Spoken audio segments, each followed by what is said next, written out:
اب آپ نے جو یہ بات کی ہے تو اس پر مجھے علامہ محمد اقبال علیہ رحمت کا ایک شعر یاد آیا۔ وہ شعر ہے، عمل سے زندگی بنتی ہے جنت بھی جہنم ہے، یہ خاکی اپنی فطرت میں نہ نوری ہے نہ نار۔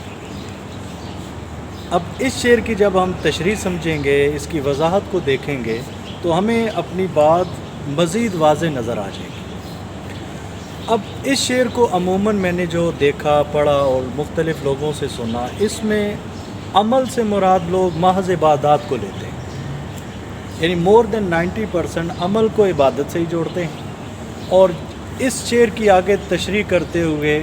صرف اخروی زندگی کو دیکھا جاتا ہے کہ وہ ایک جنت کا تصور ہے، ایک دوزخ کا تصور ہے، تو عمل کو عبادت سے جوڑ دیا جاتا ہے، اور اس کی مزید وضاحت کرتے ہوئے اس شعر کو محض اخروی زندگی سے جوڑا جاتا ہے۔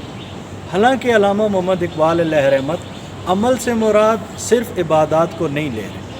اور اگر دین اسلام کو بھی ہم دیکھیں تو اعمال کی دو کیٹیگریز ہیں، ایک عبادات ہیں اور دوسرا معاملات کی دنیا ہے۔ معاملات میں پھر یہ حقوق و فرائض کی ساری دنیا آتی ہے۔ اب علامہ اقبال علیہ رحمت کے ایک شعر کو جب مزید ہم گہرائی میں دیکھیں گے تو جتنے کامیاب لوگ دنیا میں گزرے ہیں، وہ مذہبی طور پہ ہوں، وہ سیاسی طور پہ ہوں، وہ معاشی طور پہ ہوں، وہ بزنس پوائنٹ آف ویو سے ہوں، وہ پولیٹکس کو دیکھیں، ہم کسی بھی اعتبار سے دیکھیں تو ہر کامیاب شخص کی زندگی کا جب آپ خلاصہ دیکھیں گے یا اس کی کامیابی کا راز جاننا چاہیں گے تو وہ سب سے پہلی اور بنیادی چیز وہ عمل یعنی محنت کو ہی بتائے گا، جد و جہد کو ہی بتائے گا۔ گویا جد و جہد ایسی چیز ہے جو انسان کو اس زندگی میں بھی کامیاب کر دیتی ہے، اور اگر یہی عمل عبادت کے طور پہ آ جائیں تو وہ اخروی زندگی میں بھی کامیابی ہے۔ تو بنیادی فلسفہ یا بنیادی جو کرکس ہے وہ عمل ہی ہے۔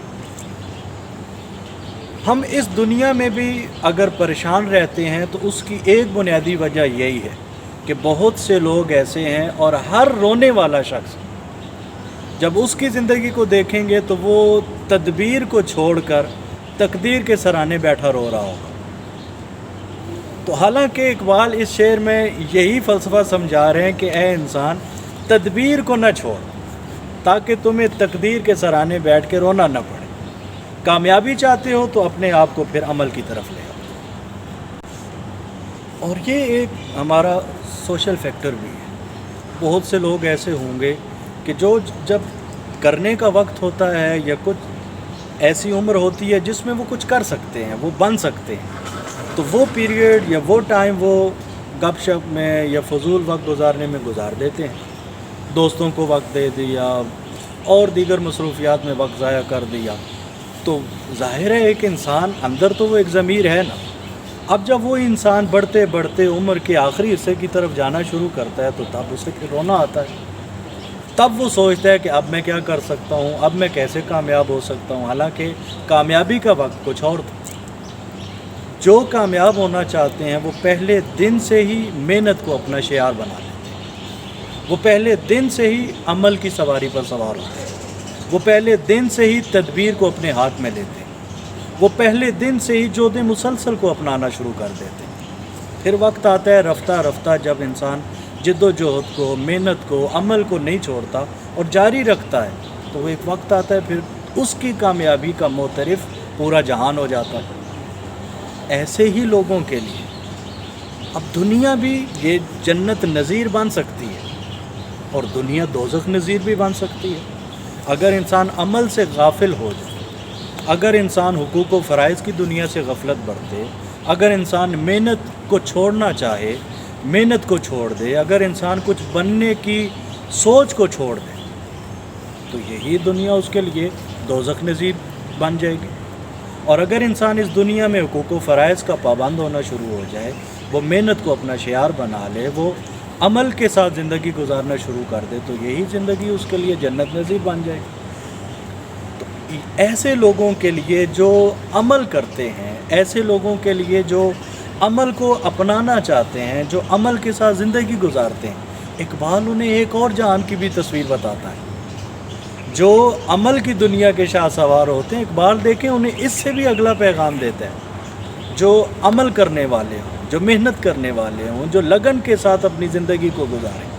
مسلسل جدوجہد کے ساتھ اپنی زندگی گزاریں۔ اقبال ان کے لیے پھر ایک اور پیغام یوں بھی دیتا ہے،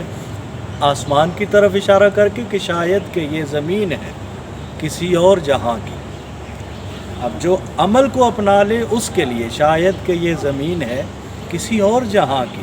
تو سمجھتا ہے فلک جیسے اپنے جہاں کا۔ تو اقبال علیہ رحمت نے اس طرح سے بھی بات کو، اور یہی قرآنی فلسفہ بھی ہے۔ اللہ رب العزت نے قرآن مجید میں واضح ارشاد فرما دیا کہ انسان کے لیے وہی کچھ ہے جس کی وہ کوشش کرتا ہے، اور یہی ہے کہ خدا نے آج تک اس قوم کی حالت نہیں بدلی، نہ ہو جس کو خیال خود اپنی حالت کے بدلنے کا۔ اگر ہم معاشرتی سطح پہ دیکھیں، سماجی سطح پہ دیکھیں، انفرادی طور پہ دیکھیں یا اجتماعی طور پہ دیکھیں، ہر صورت میں ہماری کامیابی اور ہر انسان کی کامیابی وہ عمل سے جڑی، اور ہر انسان کی ناکامی جو ہوگی وہ عمل سے غفلت برتنے کی۔ میرے خیال میں اس بات پر ہی آپ کے اجازت چاہوں گا آپ سے۔ آپ نے کیونکہ بات کر دی تو مجھے یہ اقبال علیہ رحمت کے شعر یاد آیا، تو میں نے چاہا اس کی تھوڑی سی وضاحت بھی کروں۔